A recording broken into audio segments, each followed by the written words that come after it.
Hello दोस्तों, मेरा नाम अभिषेक है और आप सभी का स्वागत है आपके चैनल जीएस मार्क पर। आप लोगों ने अभी तक मेरे पिछले वीडियोस देख लिए होंगे।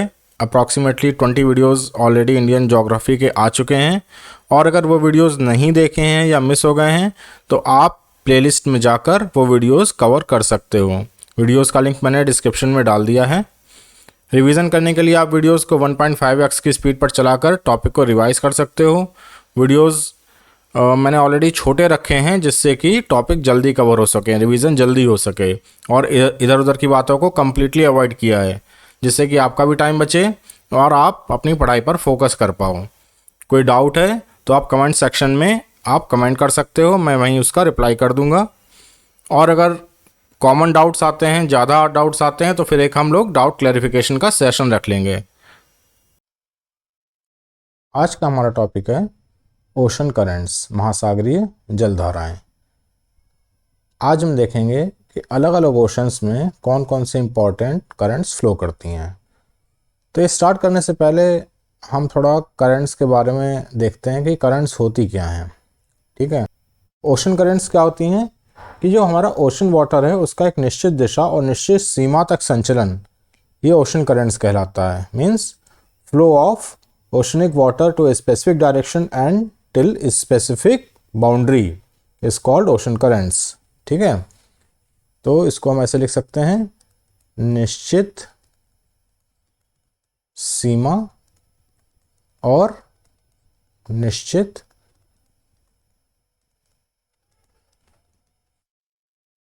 दिशा। ठीक है, तो निश्चित सीमा और निश्चित दिशा में ओशनिक वाटर का जो संचलन होता है ओशन करंट्स कहलाता है। अच्छा, अगर मैं आपको बताऊं कि ओशनिक करंट्स एक्चुअल में होती क्या है, तो जो हमारा महासागर होते हैं, जो ओशन होते हैं, उसमें महासागर के अंदर उसमें नदी की तरह वाटर फ्लो करता रहता है एक स्पेसिफिक डायरेक्शन में, उसको हम लोग ओशनिक करंट्स कहते हैं। ठीक है, मान लीजिए आपका ओशन है तो ओशन के अंदर ही समझ लीजिए एक रिवर फ्लो कर रही है, तो ये हो गई हमारी ओशनिक करंट। ठीक है, अब ओशनिक करंट भी दो तरह की होती है, जैसे स्ट्रीम एंड ड्रिफ्ट। स्ट्रीम क्या होती है, तो जब एक विशाल जलराशि, मीन्स ये बड़ी होती है, विशाल जलराशि,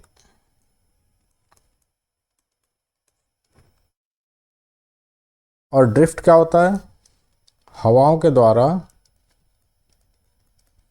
हवाओं से प्रवाहित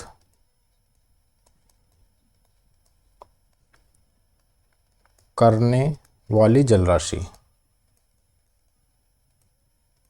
ठीक है, तो स्ट्रीम हमारी बड़ी होती है, अप्रॉक्सीमेटली रिवर के साइज़ की होती है, और ड्रिफ्ट अपेक्षाकृत रिलेटिवली छोटी होती है। ठीक है, अब ओशनिक करंट्स फ्लो क्यों करती हैं, अगर हम देखें कि ओशनिक करंट्स फ्लो क्यों करती हैं, तो अगर हम रीजंस देखें, reason for flow of oceanic current, आप लोग इसको नोट कर लीजिएगा। इसके रीजंस कभी कभी एग्जाम में पूछ लेते हैं कि इसके रीज़न क्या है फ्लो करने के। ठीक है, तो पहला तो है हमारा कोरियोलिस फोर्स।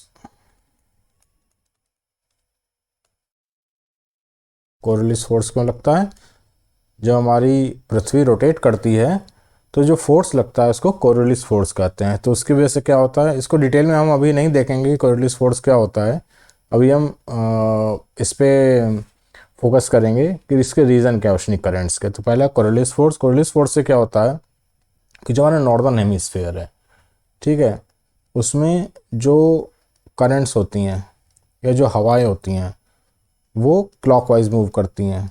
ठीक है, और जो सदर्न हेमिस्फेयर है इसमें जो हवाएं होती हैं वो एंटी क्लॉकवाइज मूव करती हैं।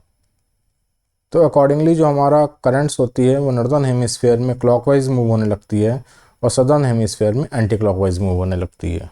ठीक है, उसके अलावा क्या होता है, प्रिवेलिंग विंड। प्रिवेलिंग विंड में कौन कौन सी विंड्स आती हैं, जो साल भर विंड्स चलती रहती हैं उनको क्या कहते हैं, प्रिवेलिंग विंड्स। जैसे हमारी ट्रेड विंड्स, और कौन सी हुई, वेस्टर्लीज। ठीक है, और क्या रीज़न हो सकता है, सैलिनिटी। ठीक है, एक जगह की सैलिनिटी ज़्यादा है तो उसकी डेंसिटी क्या हो जाएगी, इट मीन्स उसकी डेंसिटी क्या हो जाएगी, ज़्यादा हो जाएगी। डेंसिटी ज़्यादा हो गई तो क्या हो गया, डिक्रीज इन सी लेवल हो गया। ठीक है, दूसरी जगह की सैलिनिटी कम है तो क्या हो गया, डेंसिटी कम हो गई तो क्या हो गया, इंक्रीज इन सी लेवल हो गया। फिर क्या हो गया कि जहाँ सी लेवल ज़्यादा है वह वहाँ से जहाँ सी लेवल कम है उस ओर हमारा पानी फ्लो करना स्टार्ट कर देगा। ठीक है, इसके अलावा क्या होता है, एक और रूल जान लीजिए आप, इक्वेटर से, ये हमारी अर्थ है,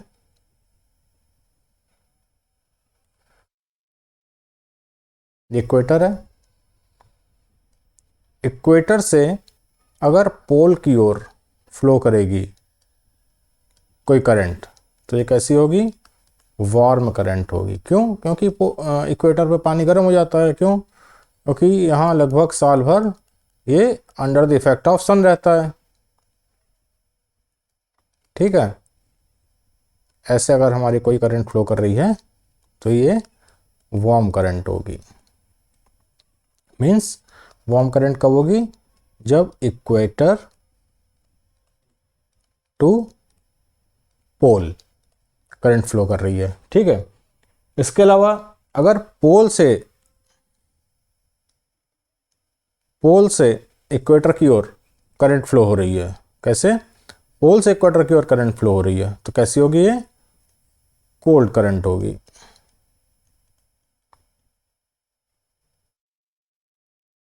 टू इक्वेटर, पोल मीन्स जैसे हमारा आर्कटिक हुआ रीजन या फिर अंटार्कटिक रीजन हुआ। अब यहाँ तो आइसबर्ग्स हैं, बर्फ़ जमा रहती है तो वहाँ पानी ठंडा होता है। ठीक है, तो ये हमारे कुछ रीजंस हो गए। अब हम देखेंगे, एक बार हम रिवाइज कर लेते हैं क्या क्या रीज़न थे। कोरियलिस फोर्स, कोरियलिस फोर्स में क्या होता है कि नॉर्दर्न हेमिस्फीयर में क्लॉकवाइज करंट मूव करती है, सदर्न हेमिस्फीयर में एंटी क्लॉकवाइज करंट मूव करती है। फिर जो हमारी प्रिवेलिंग विंड होती है, ट्रेड विंड, वेस्टर्लीज, ठीक है, इनके प्रभाव में करंट मूव करती है। सैलिनिटी, जहाँ की सैलिनिटी ज़्यादा होगी वहाँ की डेंसिटी ज़्यादा हो जाएगी और वहाँ सी लेवल में डिक्रीज़ हो जाएगा। ठीक है, तो जो सी लेवल का डिफरेंस होगा उसकी वजह से करंट मूव करेगी। फिर एक और रूल है कि जो हमारा इक्वेटर से पोल की ओर जो करंट मूव करेगी वो वार्म करंट होगी, जो पोल से इक्वेटर की ओर करंट मूव करेगी वो कोल्ड करंट हो जाएगी। ठीक है, अब हम देखेंगे कि अलग अलग ओशंस में करंट कहाँ कैसे मूव करती है, कौन कौन सी करंट्स हैं और वो कैसे मूव करती हैं, उनमें कोल्ड करंट कौन सी हैं, वार्म करंट कौन सी हैं, ये सब हम यहाँ देखेंगे। तो सबसे पहले हम कौन सा ओशन देखेंगे, नॉर्थ अटलांटिक ओशन। कौन सा, north Atlantic ocean. North Atlantic ocean कहाँ है, ये जो एरिया है ये है नॉर्थ अटलांटिक ओशन, ये है हमारा साउथ अटलांटिक ओशन। ठीक है, ये है हमारा साउथ इंडियन ओशन, ये है हमारा नॉर्थ पैसिफिक ओशन और ये है साउथ पैसिफिक ओशन। तो अभी हम नॉर्थ अटलांटिक ओशन को सबसे पहले देखेंगे। तो नॉर्थ अटलांटिक ओशन का मैं मैप निकाल लेता हूँ, ये है। ठीक है, अब ये हमारा इक्वेटर हो गया, ये इक्वेटर है। ठीक है, यहाँ ये साल भर सन के प्रभाव में रहेगा, सूरज के प्रभाव में रहेगा।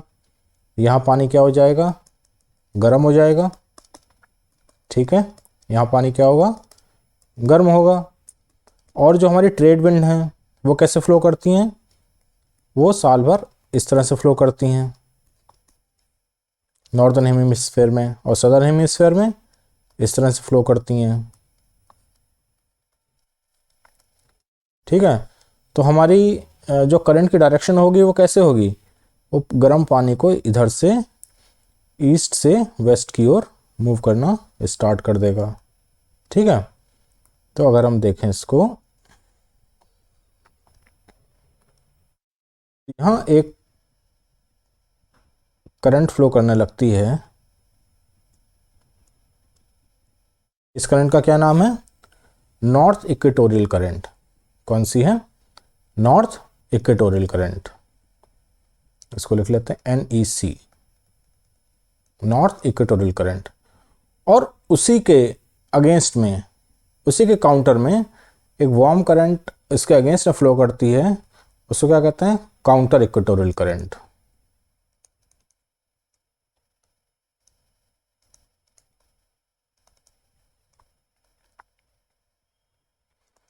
अब ये जो हमारी नॉर्थ इक्वेटोरियल करंट है, ठीक है, ये यहाँ से आई, ये हमारा लैंड मास है, इसके सहारे ऊपर की ओर बढ़ी। ओके, अब यहाँ ये दो पार्ट्स में डिवाइड हो गई, एक इधर से गई और एक ये कैरिबियन आइलैंड है, कैरिबियन आइलैंड होते हुए यहाँ से गई। तो इसको हम क्या कहेंगे? एंटिलीज,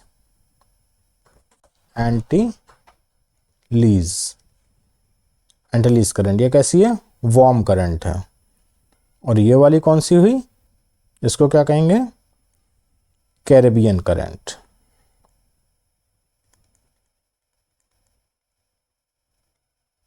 ये भी कैसी है? वार्म करंट है। क्यों? क्योंकि ये नॉर्थ इक्वेटोरियल करंट ही है एक्चुअल में, जो दो पार्ट्स में डिवाइड हो गई है। ठीक है, अब यहाँ ये दोनों करंट आपस में मिल गई और इस तरह से आगे बढ़ी। इसका क्या नाम है? जब मिल गई तो उसको क्या कहेंगे? Gulf stream. कौन सी करंट हुई? Gulf stream. ओके, उसके बाद ऊपर कौन सी है? वेस्टर्लीज है। वेस्टर्लीज कैसे फ्लो करती है?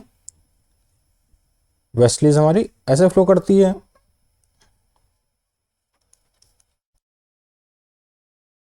ठीक है, तो इसके प्रभाव में ये करंट क्या है? इस तरह से ड्रिफ्ट हो जाती है। इसको क्या कहते हैं? North Atlantic drift. क्या नाम है इसका? North Atlantic drift. यहां आकर ये देखिए, यहां कुछ लैंडमास है, तो ये तीन पार्ट्स में डिवाइड हो जाती है। ऊपर की ओर हमारी चली गई इरमिंगर। कौन सी? इरमिंगर। ओके, एक और ऐसे चली जाती है हमारी करंट, इसको कौन सी कहते हैं? Norwegian current. नॉर्वे के सारे आगे बढ़ती है, इसको क्या कहेंगे? Norwegian current.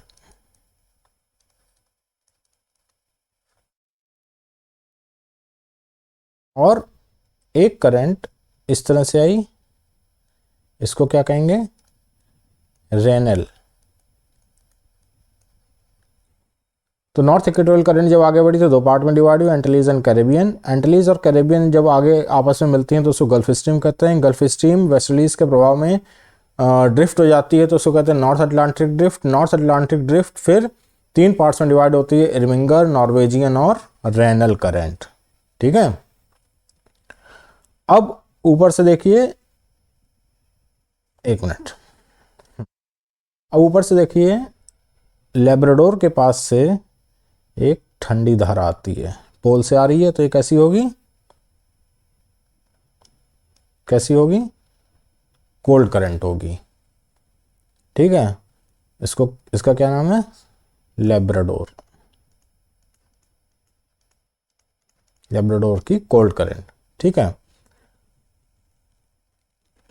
और यहां से, यहाँ कैनरी आइलैंड है, कैनरी आइलैंड के सहारे एक कोल्ड करंट फ्लो करती है, उसको कहते हैं कैनरी। कैनरी आइलैंड के नाम पे ही इसका नाम पड़ गया है कैनरी। ये भी एक कोल्ड करंट है। क्यों? क्योंकि ये पोल से इक्वेटोरियल रीजन की ओर मूव कर रही है। तो ये देखिए ये पूरा एक लूप बन जाता है, north equatorial current, north Atlantic drift, फिर कैनरी। ओके, इसका पूरा लूप बन गया। अब देखो जो कैनरी करंट है ये अफ्रीका के वेस्ट साइड में उसके पास से होते हुए फ्लो करती है। तो इससे क्या होगा, इससे आपका टेम्परेचर यहाँ हो जाता है कम। ओके, और यहाँ हो जाती है बारिश आपकी बहुत कम हो जाती है, और ये करंट जो है ये रिस्पॉन्सिबल हो जाती है सहारा मरुस्थल के निर्माण के लिए। ओके, तो ये आपकी नॉर्थ अटलांटिक ओशन की करंट्स हो गई। अब हम साउथ अटलांटिक ओशन की करंट्स देखेंगे। साउथ अटलांटिक ओशन में क्या है, देखो यहां तो ऑलरेडी एक, जैसे नॉर्थ इक्वेटोरियल करंट फ्लो कर रही थी वैसे ही एक साउथ इक्वेटोरियल करंट फ्लो करेगी।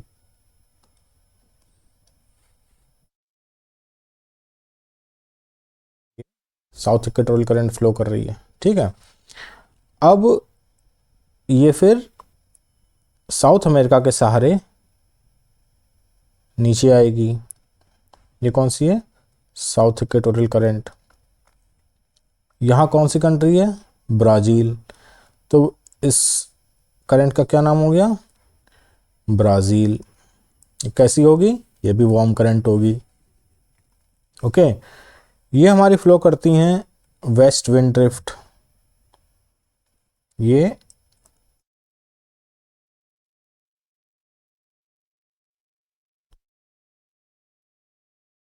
कैसी हवाएं हैं, ये वेस्ट विंड ड्रिफ्ट हैं। कैसी होगी, ये ठंडी हवाएं होंगी।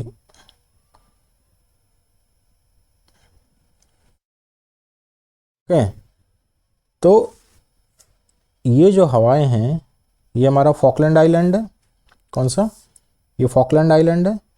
यहाँ से ये नीचे भी फ्लो कर रही है वेस्ट विंड ड्रिफ्ट, ठीक है।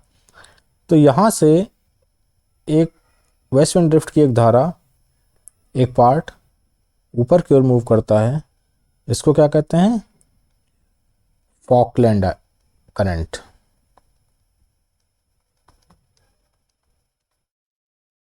क्यों, क्योंकि ये फॉकलैंड आइलैंड है, ये यूके के अंडर में है, ठीक है। तो ये हमारी फॉकलैंड करंट है और ये हमारी ब्राज़ील करंट है। ओके, अब वेस्ट विंड ड्रिफ्ट जो है वो आगे यहाँ देखिए, अब वेस्ट विंड ड्रिफ्ट जो है वो आगे अफ्रीका के तट पर जाकर यहाँ से भी एक ड्रिफ्ट हो जाती है उसकी ऊपर की ओर, यहाँ से भी एक शाखा बढ़ जाती है ऊपर की ओर। तो इसको क्या कहेंगे,